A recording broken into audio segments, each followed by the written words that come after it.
Hey guys, welcome to a new video. Today we're going to be seeing how playable is Treyarch's 2015 game Call of Duty Black Ops 3 as of 2024, midway through the year on PlayStation.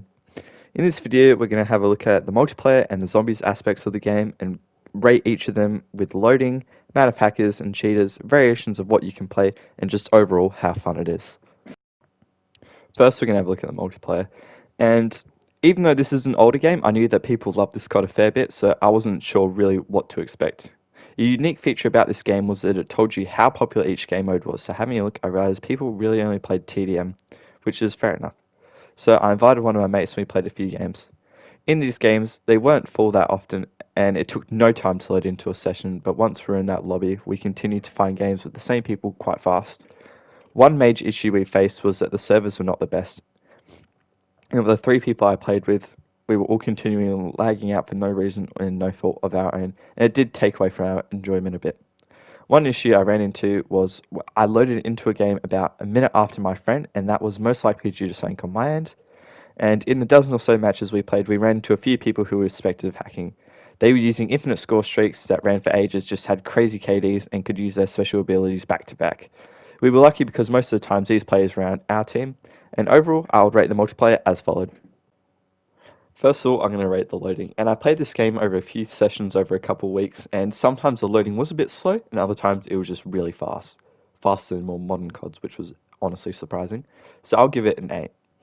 Hackers, there were quite a few hackers, so I'll give it about a 3 or a 4, because just they were at least one in every 2 or 3 lobbies, and it wasn't that bad because we always got them on our team. Variation, I'd only give it a 1, as TDM was only the game that we could find servers with. All the other ones were a bit too dead. Fun, it was really fun.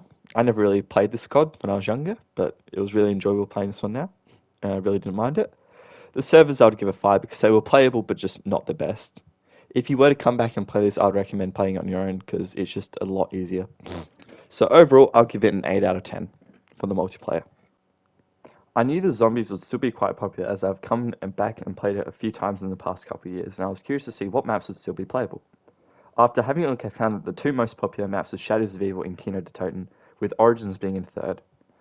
For zombies, I was able to load into quite a few matches for Kino as it was the most popular, and the same with Shadows of Evil, but with Origins, however, I was not able to find a match within half an hour I was queuing for, which was quite disappointing.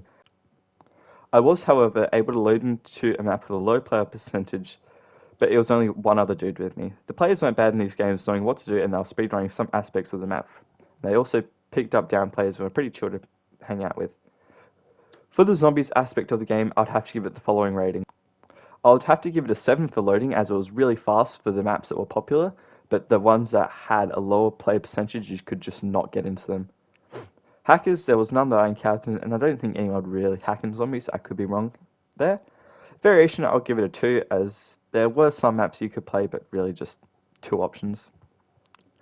Fun, it was really fun. I didn't stand the matches that long, but they were still fun for the most part when I played them, and I really enjoyed it. Overall, I'll give it a 9 out of 10. Quite enjoyable to play, and I'll recommend coming back to it.